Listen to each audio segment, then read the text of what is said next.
Welcome to the WFNC Podcast Pepper, where Good Morning Fayetteville lives.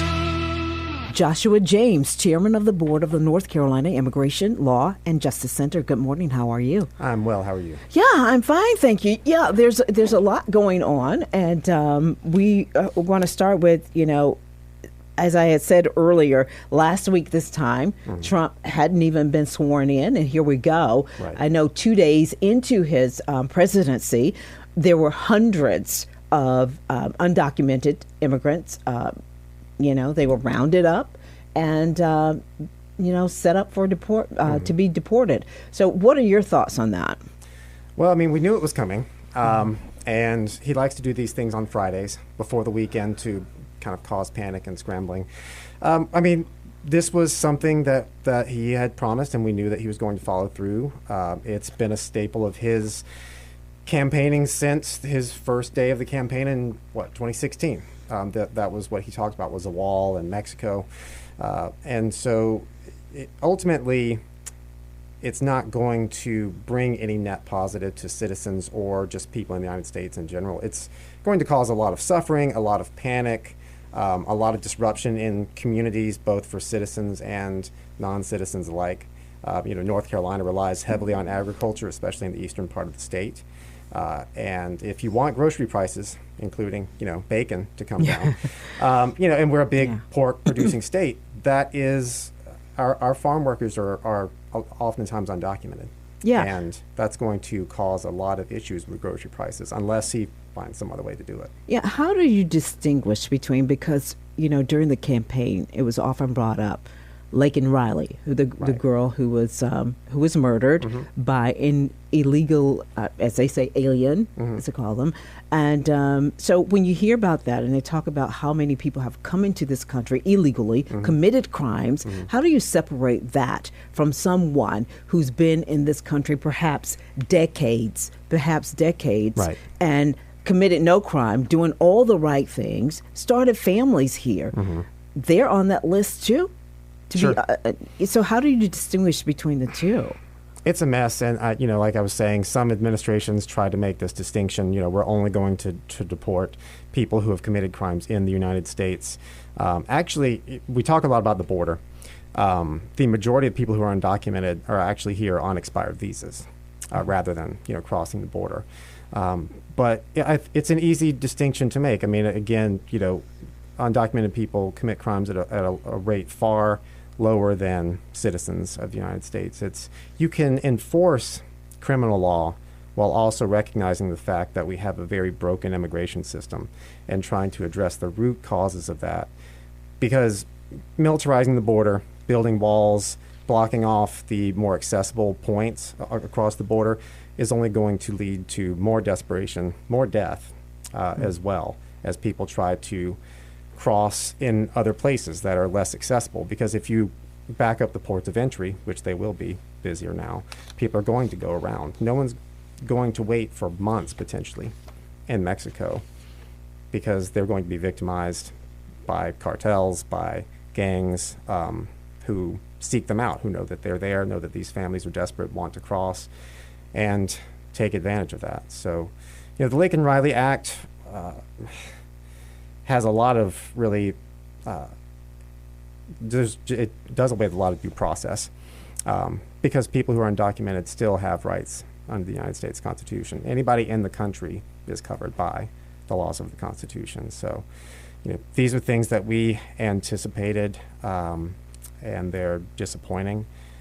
And if the mass deportation, which, is a huge promise, would be even deporting 6 million people over 4 years, would be an endeavor the likes of which we've never seen. And I'm sure we're capable of it as a country, but if any country in the world is capable of humane and efficient immigration, it's us. It's the United States. Yeah, and we're listening to Joshua James, Chairman of the Board for the North Carolina Immigration Law and Justice Center. So we're hearing now, because there was an interview with Tom Homan, who is the border czar, and he said, he was asked, so does this mean now that you can go into churches and schools and pull people out because they're undocumented And the answer is pretty much yes.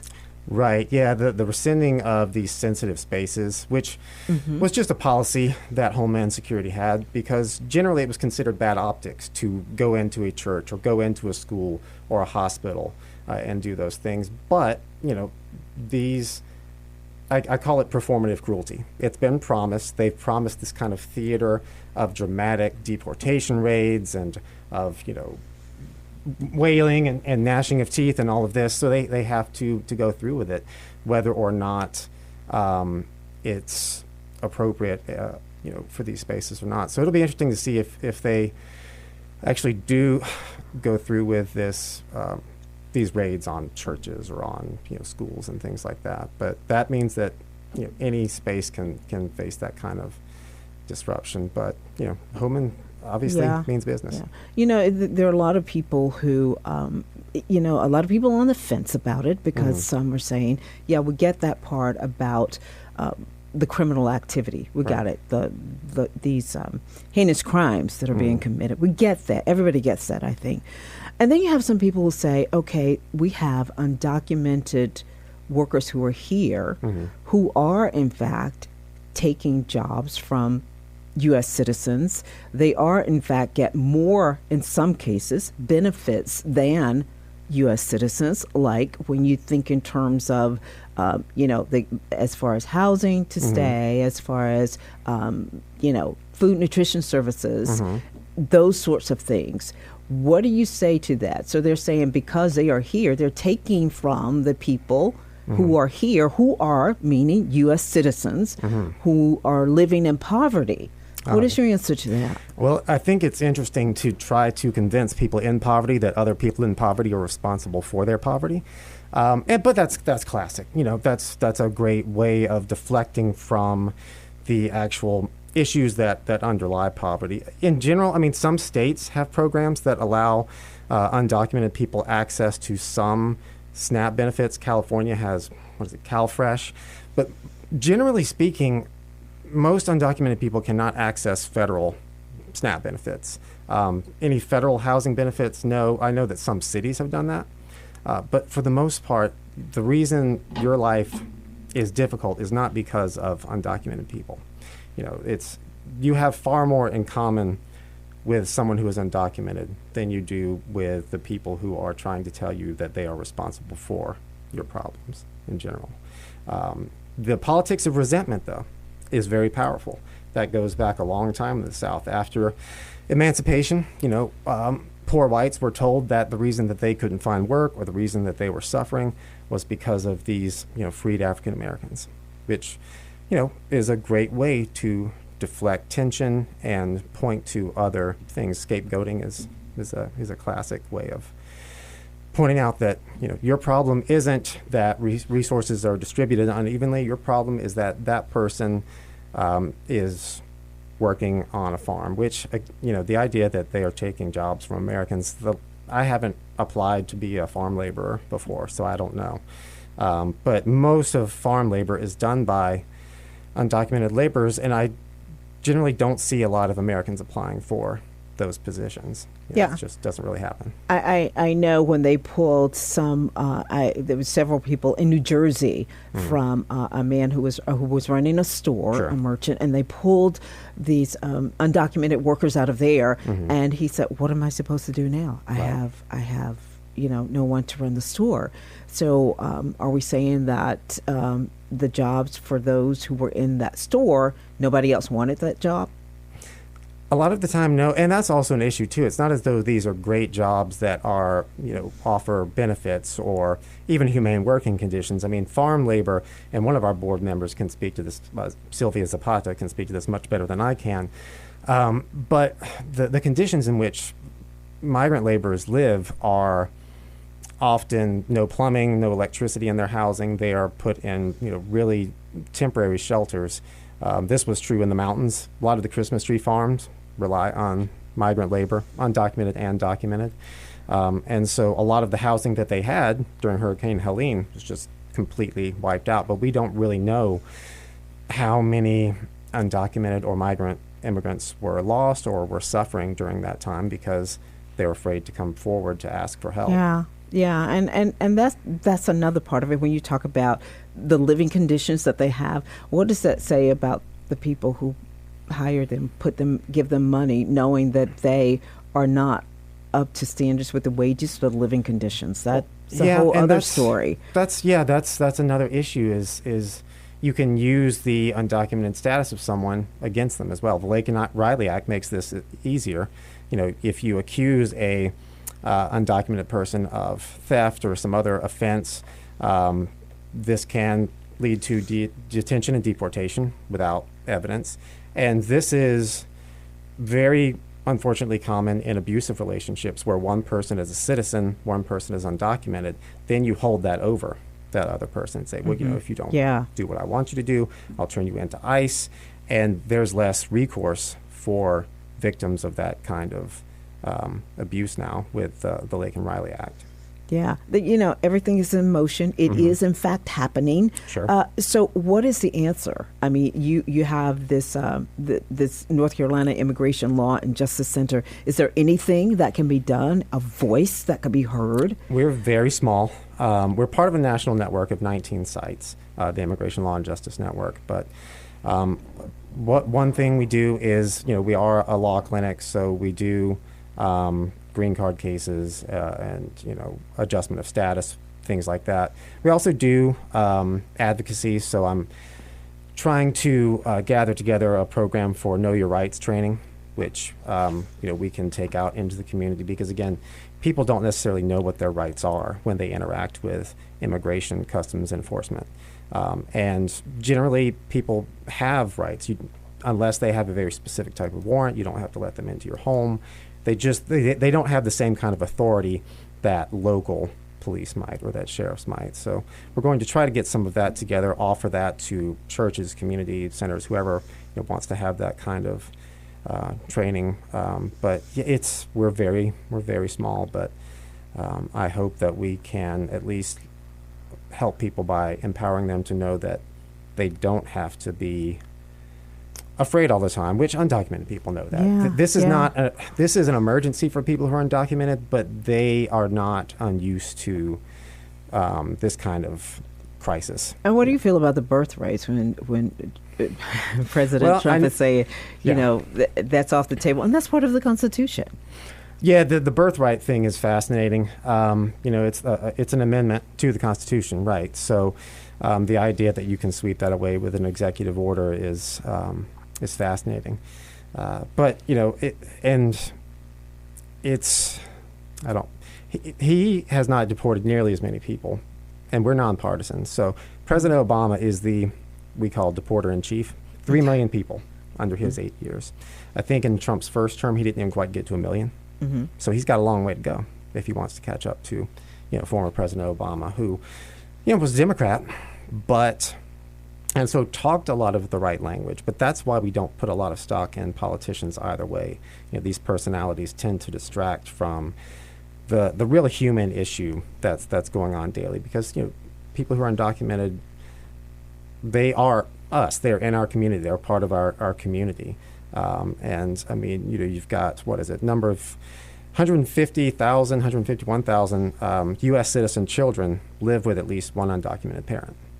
Yeah. And so if you deport that parent, I know Tom Homan said, well, the child can just go with. The child's a citizen of the United States, and that does mean something. And I understand that the attempt at birthright citizenship is to address that. Yeah, and you mentioned former presidents. I know Biden at one point, it was like about over 200 a day at one point, just deporting.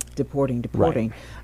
But so in a moment, quickly, what would you say to that person, that undocumented worker right now who is afraid to even step outside of their door? What would you say to them right now? They don't need to hear from me for the most part. They know what the situation is. I mean, certainly we want people to know what their rights are, but I can't really presume to tell people what they already know. Someone who is undocumented has far more knowledge about what that life is like than I do. Yeah, and what are your feelings? What are you? As you sit back and you watch this, and there's limited that you can do. Hands are pretty much tied. Yeah. What are your feelings in 30 seconds? What are your feelings? Actor Michael Rosenbaum. He knows some of the most talented people in the business. Let's get inside of Kevin Smith. This is a great house. Who knew playing Lex Luthor would pay this well? Now I want to see Gene Hackman's place, John Cryer's place. None will be as cool. And let's get inside of the great Tom Hopper. I always love it when you have these long form conversations because you do these press tours. They come with this energy. The host. What's it like? So tough. And I just love just having a normal conversation. And that's sort of what the podcast is. The Inside of You podcast. Follow and listen on your favorite platform. Okay, business leaders, are you playing defense or are you on the offense? Are you just, excuse me, hey, I'm trying to talk business here.